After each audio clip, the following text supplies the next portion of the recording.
Cricket show time for field segment, যেখানে আপনাদের করা প্রশ্নের উত্তর দিয়ে থাকি আমরা। সরাসরি চলে যাচ্ছি প্রশ্নের প্রথম প্রশ্নটা করেছেন তানভীর সিরাজ।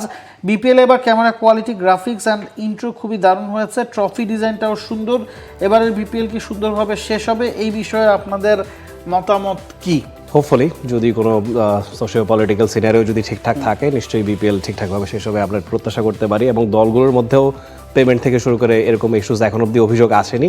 ইউজুয়ালি যেটা হয়, যখন খারাপ হয় তখনই সোশ্যাল মিডিয়ায় রিয়েকশনগুলো বেশি দেখা যায়। যেহেতু প্রোডাকশন কোয়ালিটির কথা তিনি বললেন, বা ইন্ট্রো বা ট্রফি খুব একটা খারাপ হয়নি বলেই খুব একটা প্রশংসাতেও আসলে জোয়ারে যে ভাসিয়ে দিচ্ছেন সাধারণ মানুষজন, সেটাও নয়। এবং যেটা রাফি বলছে সোশ্যাল ইকোনমিক ব্যাকগ্রাউন্ডের কথা, পলিটিক্যাল ব্যাকগ্রাউন্ডের কথা, এটা এখনও আসলে বিরাজমান। এবং বিভিন্ন কারণেই আমরা অফেয়ারও কথা বলছিলাম যে এবার কিন্তু টাইম ফ্রেমটা খুবই অল্প ছিল। সেই সময় বিপিএলটা মাঠে নামাতে হয়েছে, প্রথমে 5 দল, পরে 6 দল, অনেক ধরনের ভচকটি পেয়ে গেছে। তবে চট্টগ্রাম রয়্যালসের মালিকানাটা নিয়ে বিসিবি মনে হয় ক্রিকেটারদের অনেকটা নিশ্চয়তা দিয়েছে, নিরাপত্তা দিয়েছে, এবং প্রপারলি এখনও টুর্নামেন্টটা চলছে।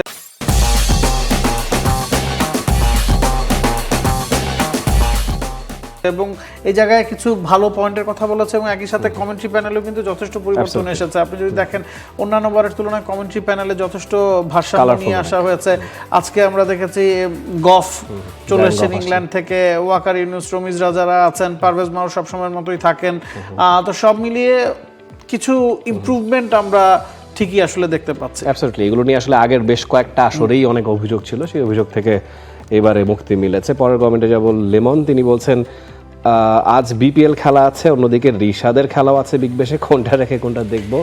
এই একটা জায়গায় না, আমরা দেখা যায় বিপিএল এর খেলা বাদ দিয়ে ওই যে বা ঘরের খেলা বাদ দিয়ে যখন সাকিব আইপিএল খেলা বা লিটন আইপিএল খেলা, ওই ম্যাচটা বেশি ভালো করে। ওখানে একজন খেলছে, কিন্তু ওখানে আমাদের মনে হয় যে বিদেশিদের মধ্যে আমাদের ক্রিকেটারটা কেমন পারফর্ম করছেন। এবং রিশাদ হ্যাজ বিন আউটস্ট্যান্ডিং। আজকে সম্ভবত 34 রানে 2টা উইকেট পেয়েছেন।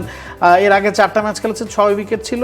এখন 5 ম্যাচে তার 8 উইকেট, এবং টপ উইকেট টেকারদের তালিকায় উপরের দিকে তার নাম আছে। গড়টা ভালো, ইকোনমিটা ভালো। He has been terrific in this Big Bash. ILO Shakib Al Hasan খেলছেন, দুদিকেই নজর আছে দর্শকের। পরের কমেন্ট মোহাম্মদ করিব, তিনি বলছেন পাকিস্তানের 7 জন প্লেয়ার চলে গেলে বিপিএল এর বিদেশি শক্তিমত্তার অভাবে ভুগবে। পাকিস্তানিরা চলে গেলে প্রত্যেক টিমে কি রকম প্রভাব পড়তে পারে বলে মনে করেন, এবং পাকিস্তানিরা চলে যাওয়াটাকে কিভাবে দেখছেন? It's part and parcel of BPL, it's part and parcel of every franchise league. IPL এ সাধারণত এই ধরনের সিচুয়েশনগুলো ফ্র্যাঞ্চাইজিগুলোকে ফেস করতে হয় না, তবে বিপিএল এটা হওয়াটাই স্বাভাবিক। এবং পাকিস্তান শ্রীলঙ্কা যখন খেলবে তখন পাকিস্তানি ক্রিকেটারদেরকে ডেকে নেওয়া হবে, এটা খুবই স্বাভাবিক। তবে আমার কাছে এবার মনে হয় যে খুব বেশি প্রভাব পড়বে না। ইটস বিকজ আমরা রংপুরের কথা বলছিলাম, রংপুর থেকে ধরুন খাজানাফে এবং ফাহিম আশরাফ চলে যাবেন, তো আবার আইএল খেলা কাইল মায়ার্স দলের সাথে যুক্ত হবেন। খাজানাফে তো একাদশের সুযোগ পাচ্ছেন না, তো লাইক ফর লাইক রিপ্লেসমেন্ট এই দলটাতে আছে। আপনি যদি দেখেন অন্য দলগুলোতেও প্রপার ব্যাকআপ আছে। ধরুন সিলেটে মঈন আলী এবং ওমর জাই এসে যুক্ত হচ্ছেন। আমরা দেখেছি যে জনসন চার্লস আইএল টি20 খেলে দলের সাথে এই দলগুলোতে যুক্ত হয়ে যাবেন। তো অনেকগুলো ক্রিকেটারই যারা আইএল খেলছেন তারা যুক্ত হয়ে যাবেন যখন পাকিস্তানি ক্রিকেটাররা যাবে। তো ওই ব্যাকআপটা পাওয়া এবার বোধহয় খুব বেশি ডিফিকাল্ট কিছু হবে না। এবং অন্যান্য দলগুলোর কাছেও আপনি যেই দলের কথাই বলুন, ধরুন রাজশাহীর কথা ধরুন, সাহিবজাদা ফারহান খেলছেন, মোহাম্মদ নওয়াজ খেলছেন, হুসেইন তালাত তিনি কিন্তু বাইরে আছেন। তো আপনি যদি সাহিবজাদা ফারহান চলে যান, হুসেইন তালাতকে আপনি ট্রাই করে দেখতে পারেন। আবার আপনি সিলেটের কথা বলুন, নোয়াখালীর কথা যদি বলুন, মোহাম্মদ নবী চলে আসবেন। তো সব মিলিয়ে এবারের বিপিএল আমার মনে হয় না সেটা খুব বেশি প্রভাব পড়বে। অ্যাবসলিউটলি।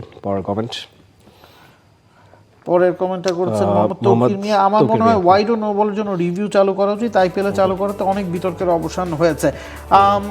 ভালো প্রশ্ন, কারণ আইপিএল আমরা দেখেছি সাধারণত একটা ওয়াইডের জন্য বা নোর জন্য 2টা কল থাকে, এবং দলগুলো আসলে শেষের দিকের জন্য ওই 2টা কল বাঁচিয়ে রাখে, যে শেষ দিকে গিয়ে শেষ ওভারে একটা ওয়াইডের কল ম্যাচের অনেক কিছু ঘুরিয়ে দিতে পারে, একটা নো বলের কল অনেক কিছু ঘুরিয়ে দিতে পারে। অবশ্যই ডিআর যদি থাকে সেটা ক্রিকেটের স্বার্থের জন্যই, এবং এখানে অনেক ধরনের খরচাপাতির ব্যাপার আছে, সেটাই আসলে সামঞ্জস্য করার ব্যাপার হয়। একটা উইকেটের জন্য আপনি কত টাকা খরচ করছেন, একটা ওয়াইডের জন্য কত টাকা খরচ করছেন, আইপিএল এর সাথে তুলনা করে আসলে লাভ নাই। অ্যাবসলিউটলি। পরের কমেন্ট, সবশেষ কমেন্ট, মোহাম্মদ জুলফিকার আলী সজল, তিনি বলছেন আমার মনে হয় বিপিএল নিলামের আনএক্সপেক্টেড। সাব্বির রহমান, কোনো দলের আগ্রহ না দেখানো, বিশেষ করে রাজশাহী আর সুবিধা হলো ঢাকা ক্যাপিটালসের এত সহজে সাব্বিরকে পেয়ে যাওয়া। আপনাদের মতামত জানতে চাই।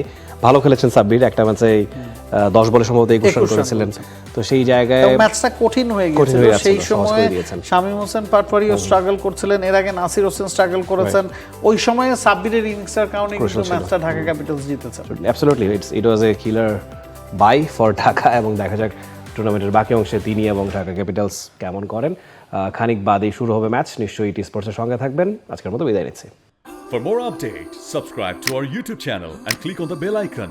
Follow us on Facebook and Instagram. Download T-Sports app to enjoy exciting games and highlights. Visit tsports.com.